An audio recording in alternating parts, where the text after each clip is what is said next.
untuk membedakannya. Jadi ketika saat seorang manusia sudah tidak merasakan apa-apa kecuali dia bersama Allah, itu namanya rasa. Tapi ketika minum kopi, rasanya kopi, itu namanya rasa. Kalau dihina kita tersinggung, maka jangan menyinggung, itu rasa. Kalau rasa khusus. Ya, paham. Nah, begitu. Jadi warnanya menjadi rasa tadi ya. Jadi rasa. Nah, kemudian yang namanya nur, pastilah ada sinarnya. Sorot ya. Sorot dari nur. Lah, sorot dari nur ini, sinar dari nur ini nanti akan menjadi ruh kita. Jadi ruh kita. Nah, makanya Rasulullah bilang, ana abul arwah. Saya adalah nenek moyangnya arwah. Saya adalah bapaknya arwah.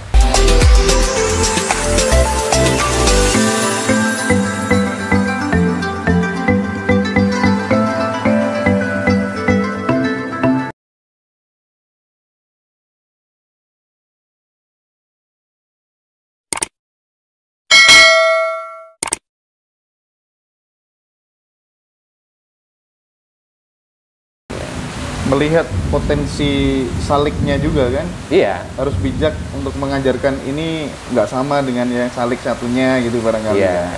Cuman bagaimana? Apakah kemudian Quran sendiri memberikan parameter mursyid yang seperti apa yang harus kita gurui? Karena mursyid itu kan banyak, terkadang pas dia lagi tegak nih imannya baik, tapi kan manusia juga yang namanya manusia kan ya. Sehingga ada nggak parameter khusus kita belajar kepada mursyid itu kan? Ya, kalau dalam tarekat Satariyah sendiri itu ada. Jadi seorang mursyid yang memang dia itu dibina oleh gurunya, ya katakanlah diciptakan untuk menjadi mursyid. Karena di kemursyidaan sendiri itu, Mas, ada pelajaran yang dikhususkan untuk salik. Dan ada pelajaran yang dikhususkan untuk calon mursyid. Jadi dulu waktu ke guru saya, ke saya itu disuruh apa? Musafir itu minimal 3 tahun itu yang kemursidan. Kemursidan gitu. Nah,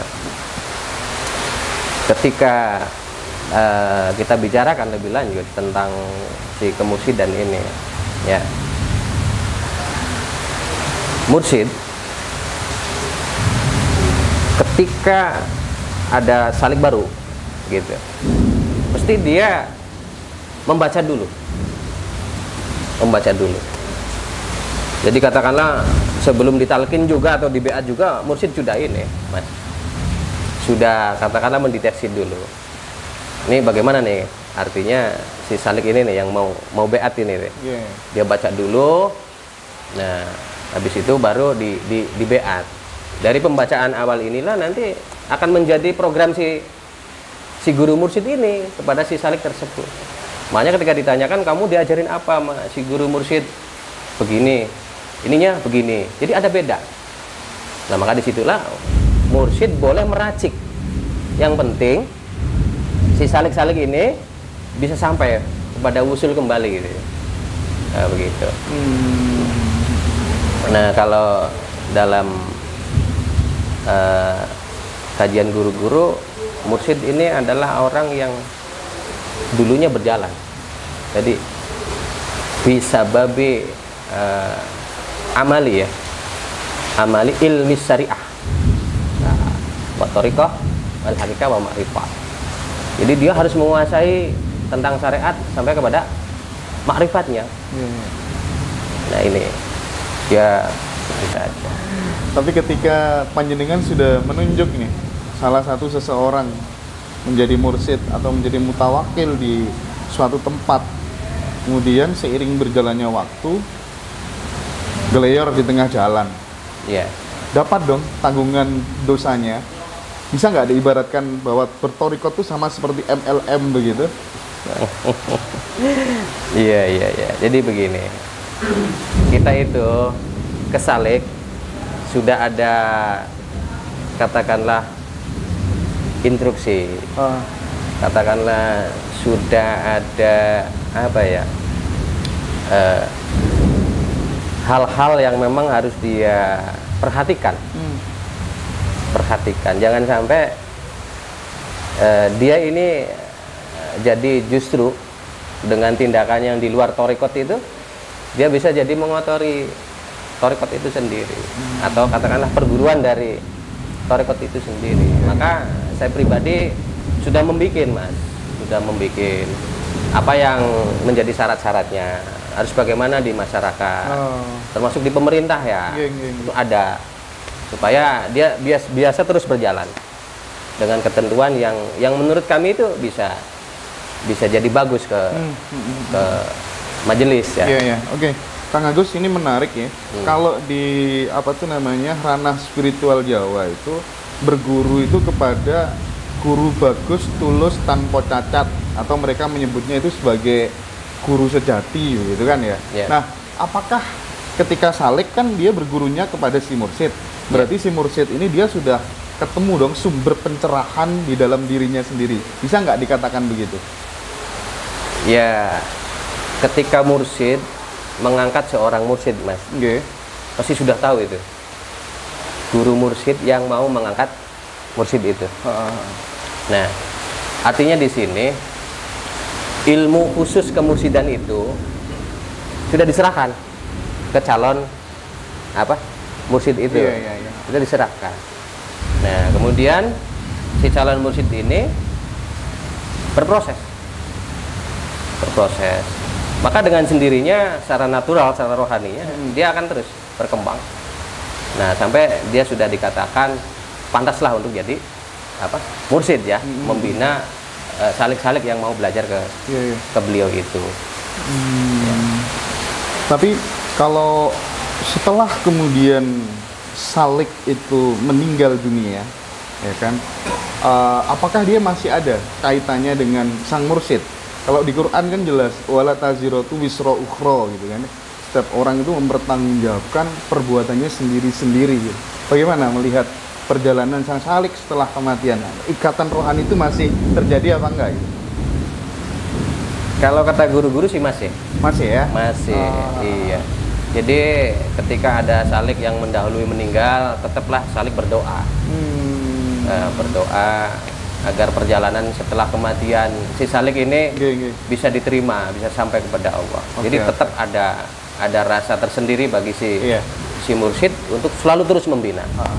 Walaupun ini salik sudah meninggal, dia dengan doa. Dengan doa. Terkait dengan Satariyah di Cirebon, Kang. Itu ada kitab kuno kayaknya, barangkali bisa diberikan bocoran gimana itu, Kang Agus? Iya. Memang di Cirebon sendiri banyak, Mas, naskah-naskah kuno ya, seperti yang saya pegang ini. Nah, ini dengan tuntunan syariatnya, ini dengan tuntunan torekotnya. Iya. Di Cirebon sendiri Satariyah itu kan dulunya pertamanya dikembangkan di keraton Cirebon ya. Itu kan ada Kasepuan, Kanoman, Kecirbonan, Keprabonan. Iya. Dari sekian perjalanan memang ada yang di masyarakat. Nah, itu kebanyakan dari Syekh Muki Pamijahan. Ya, garis nasabnya. Nah, kemudian yang dari keraton ini itu ada juga yang dari Sunan Gunung Jati, Mas. Dari Sunan Gunung Jati terus turun ya sampai kepada pihak-pihak keraton, dan sekarang masih ada guru-guru besarnya, termasuk kayak di Pegajahan itu ada ya. Kita bisa berguru ke beliau-beliau ini karena di Cirebon banyak mursyid. Banyak mursyid. Nah,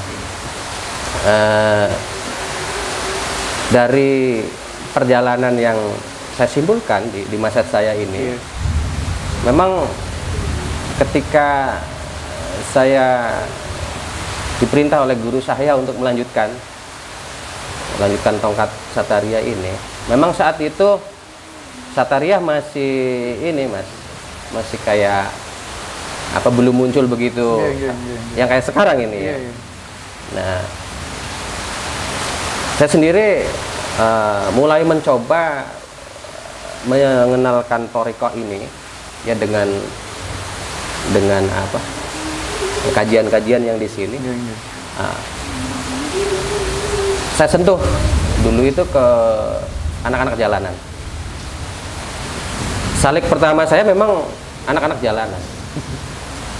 Nah, itu di daerah Kemelaka. Kemelaka itu dekat kota Cirebon. Nah, saya beat ke mereka karena mereka ini banyak temennya, akhirnya mulai meluas ya, meluas. Nah, makanya di awal-awal saya perjuangan itu banyak yang datang ke saya itu yang tatoan, Mas. Tatoan terus hidupnya di jalan gitu. Ya, dengan sendirinya mereka. Tanpa mengajak ya kan? Iya. Tanpa harus mengajak, mereka datang dengan sendiri untuk berbaiat begitu. Iya, begitu. Kemudian ya meluas sampai sekarang. Iya. Ya.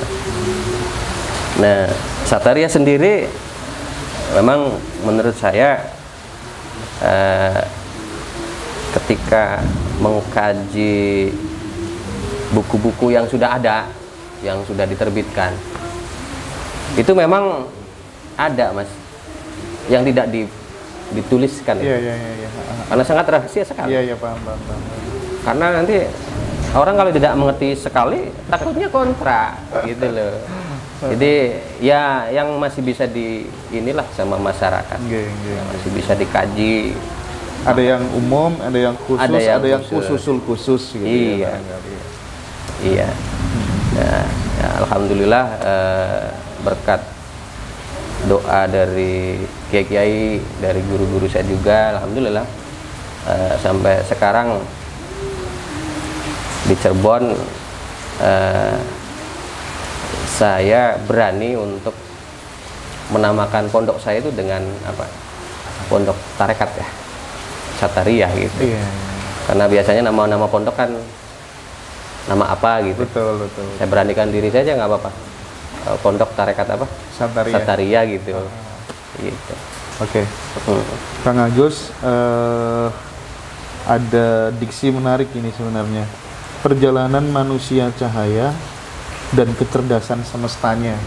Tolong coba diberikan gambaran, Kang Agus. Iya. Ini kalau diceritakan panjang kayaknya, Mas. Aduh, iya. Tapi nggak apa-apa lah. Yang namanya juga apa? Pengetahuan ya. Iya, pengetahuan. Iya. Jadi begini. Pada dasarnya manusia itu kan berasal dari Allah. Betul. Dan akan kembali kepada Allah. Innalillahi wa inna ilaihi raji'un ya. Berarti di situ ada dua keadaan, Mas. Berasal ya teh, dan kembali. Nah, ketika berasal inilah kita itu menjadi manusia cahaya sebelum kita ditiupkan ke tubuh kita. Ketika berasal ya. Iya, itu berasal. Jadi begini, Allah menciptakan kita itu memang dalam Al-Quran sudah ada keterangan ya, artinya memberitahu kepada para malaikat itu. Nah, malaikat sendiri juga bingung, Mas, artinya mempertanyakan memang apakah bisa nanti ini si manusia ini bisa menjadi khalifah, karena memang tujuannya begitu oleh Allah, diciptakan untuk menjadi khalifah kan begitu. Nah, di situ Allah menjelaskan hanya saya yang tahu gitu. Kan begitu. Ya sudah, karena malaikat menurut sama Allah, akhirnya dia sujud kan sama si Adam, manusia pertama yang diciptakan ini. Sementara si iblis tidak mau, menolak kan begitu. Nah, jadi memang dua-duanya ini belum tahu juga rahasia apa yang di dalam apa Adam ini gitu. Nah, makanya di situ ada ungkapan inna ilmal batin ya wasirim min siri aj'aluhu fi qalbi abdi. wala yakifu alaihi ahadun ghairi. Jadi sesungguhnya ilmu batin ini adalah ilmu yang sangat rahasia dan paling rahasia sekali. Nah, saya jadikan, saya tanamkan kepada kolbu si manusia atau si Bapak Adam ini. Nah, wala yakifu alaihi ahadun ghairi, dan tidak ada yang bisa memberikan pemahaman tentangnya kecuali aku. Begitu kata Allah. Nah, maka ini sudah urusan khusus, yaitu antara Allah dan si manusia. Kan begitu. Nah, kemudian dari proses, kita kembali ke proses. Nah, ke kita nih, kalau tadi kan ke Bapak Nabi Adam ya, ke kita. Nah, jadi bisa saya katakan sebagai manusia cahaya itu memang kita dulu begitu. Artinya begini. Nah, bahan penciptaan kita memang dari cahaya. Memang dari cahaya. Nah, dalam dunia sufi sendiri atau dalam dunia tarekat Sataria sendiri itu ada penjelasan bahwa kita itu diciptakan bahannya dari Nur Muhammad. Nur Muhammad. Gitu loh. Nah, sementara Rasulullah sendiri bilang, ana min nurillah. Saya dari nurnya Allah. Nah, kemudian kita itu ketika sudah diberi katakanlah hak oleh Allah untuk dihidupkan, nah kita diberi zat oleh Allah. Nah, maka zat inilah yang dinamakan zat, sekarang itu ke dalam diri kita namanya zat pribadi. Zat yang diberikan langsung oleh Allah. Namanya zat pribadi. Zat pribadi. Nah, kalau sudah diberikan zat pribadi untuk hidup, baru kita dibikin dengan bahan itu teh. Nur Muhammad itu. Nah, nurnya Muhammad ini atau Nur Muhammad ini, nah, dia akan berproses dan kita mendapat dari nurnya itu. Nah, makanya di dalam diri kita ini ada Nur Muhammad. Ada Nur Muhammadnya. Nah, kemudian setelah hidup dan nur ini disatukan, diproses, dan kita mendapat Nur Muhammad, barulah. Nah, ini kebetulan dengan ngaji roso ya. Artinya ada bahasa rosonya. Nah, nanti warna nur ini, warnanya akan menjadi sir atau rasa. Nah, rasa di sini sama dengan roso, Mas. Kalau Cirebon bilangnya rasa ya. Nah, kalau rasa itu rasa yang di sini pahit, manis, itu rasa. Dicubit sakit itu rasa. Makanya ada yang namanya ngaji rasa ya. Kalau rasa beda. Rasa adalah rasa yang melampaui rasa. Lebih dalam dibanding lebih rasa. dalam. Rasa yang di atas rasa. Nah, itu namanya rasa. Dikasih tambahan hak saja untuk membedakannya. Jadi ketika saat seorang manusia sudah tidak merasakan apa-apa kecuali dia bersama Allah, itu namanya rasa. Tapi ketika minum kopi, rasanya kopi, itu namanya rasa. Kalau dihina kita tersinggung, maka jangan menyinggung, itu rasa. Kalau rasa khusus. Paham. Nah, begitu.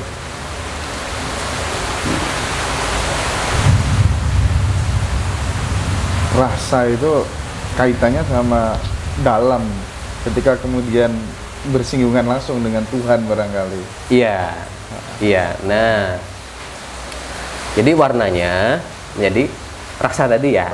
Jadi rasa. Nah, kemudian yang namanya nur, pastilah ada sinarnya. sorot ya, Nggih. sorot dari nur. Lah, sorot dari nur ini, sinar dari nur ini nanti akan menjadi ruh kita. Jadi ruh kita. Nah, makanya Rasulullah bilang, ana abul arwah.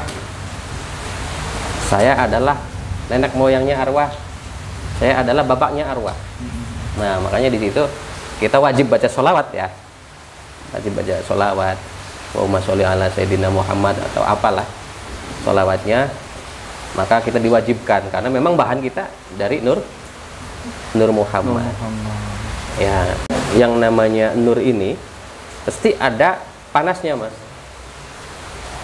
Pastilah kita kalau pegang titik cahaya itu, kalau kita pegang pasti ada panasnya ya. Nah, inilah nanti panas inilah yang menjadi nafsu kita. Nafsu kita.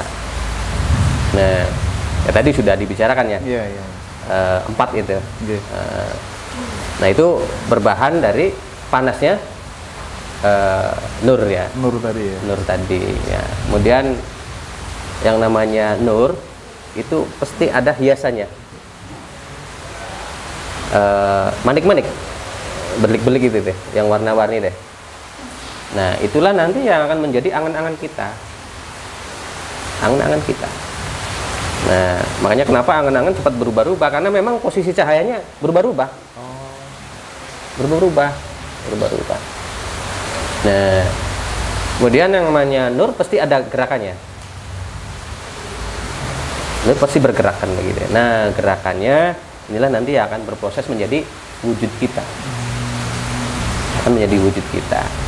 Jadi kita dulu itu katakanlah menjadi manusia cahaya ini karena memang kita dari apa? Asalnya dari cahaya. Asalnya cahaya. Nah, sudah disiapkan di buminya, ilmunya sudah disiapkan, ya, sudah diberi hidup lah oleh Allah. Nah, sudah diberi apa? Nur Muhammad berproses dan nanti sudah siap untuk ditiupkan katakanlah. Nah, nanti di 4 bulan itu kita akan ditiupkan ke kandungan ibu kita ya, di umur 4 bulan kan ini ya, 4 bulan. Nah, baru kita berproses sampai 7 bulan sampai 9 bulan lebih, dan nanti kita keluar dari rahim ibu. Seterusnya kita melakukan perjalanan dari kecil sampai ya sekarang ini, dan terus dilanjutkan sampai tua.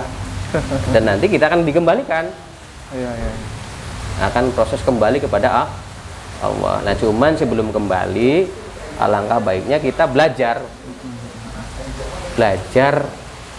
ilmu ya sebelum kita dimatikan. Belajar ilmu mati sedurunge mati lah. Ngoten. Ya. Oke.